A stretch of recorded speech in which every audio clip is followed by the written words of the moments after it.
తెలిసిందే కదా, ఈరోజు సోమాజిగూడ ప్రెస్ క్లబ్లో ఈరోజు ఉద్యోగుల గురించి పోరాటం అయితే చేస్తున్నారు. ఈ పోరాటంలో మనతో పాటు దిల్సుఖ్ నగర్కి సంబంధించిన ఒక విద్యార్థి ఉంది. అసలు వాళ్ళ సమస్యలు ఏంటి, అసలు ఎందుకు ప్రతి ఇయర్ ఇలాంటి పోరాటాలు జరుగుతున్నాయి, ఇలాంటి పోరాటాలు కొనసాగుతున్నాయి అంటే ఈ పోరాటాలకి సొల్యూషన్ దొరకదా తెలుసుకుందాం.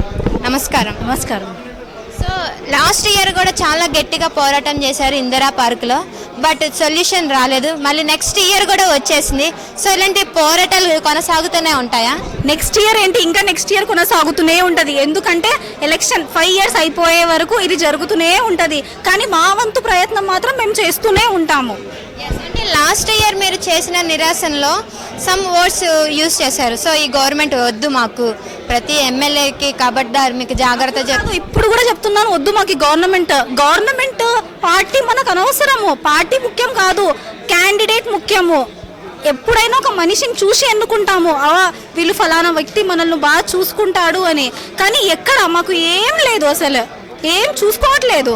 సో మీకంటే ఇప్పుడు జాబ్స్ ఉన్నాయి, ఖాళీ ఉన్నాయి, బట్ ఆ ఖాళీని ఎందుకని మీరు రిఫ్లై చేయట్లేదు అని చెప్పని అడుగుతున్నారు. అసలు ఈ విషయం మీకు ఎక్కడ వచ్చింది? ఖాళీ ఉన్నాయి, అవును.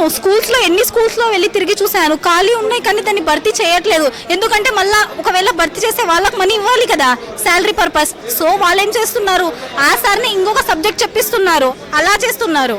తెలుసుకున్నాను, చాలా మంది స్కూల్స్లో తెలుసుకున్నాను నేను ఈ విషయం. అంటే మీరు ఈ ప్రశ్నని గవర్నమెంట్ అడిగే ప్రయత్నం చేయలేదా?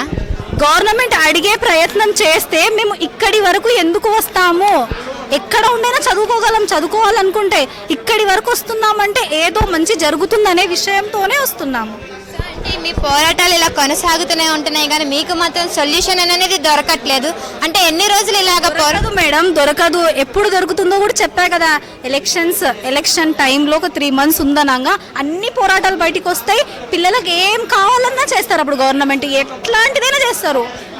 లాస్ట్ టైం అయితే ఎమ్మెల్యేకి సవాల్ ఇస్తారు, ఈసారి ఎవరికి సవాల్ విసురుతున్నారు అని చెప్పని అనుకోవచ్చు. మేము సవాల్ ఇవ్వాలని కాదు మేడం, మాకు కావాల్సింది ఏమి, మేము దేనికి పర్పస్ వచ్చాము, ఈ రాజకీయాలు ఇవన్నీ నాకు అనవసరం. మాకు కావాలి క్యాండిడేట్, మనిషి కరెక్ట్ ఉంటే ఏదైనా సాధించగలరు. ఎంత చదువుకున్నాడు రేవంత్ రెడ్డి?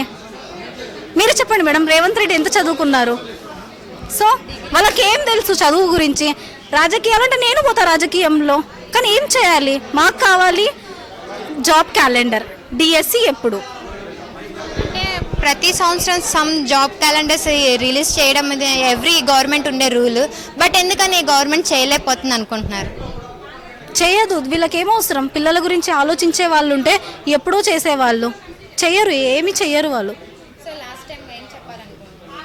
డిఎస్సి ఎప్పుడు, ఎక్కడ, ఎలా? నా క్వశ్చన్ ఇదే అందరికీ. Thank you.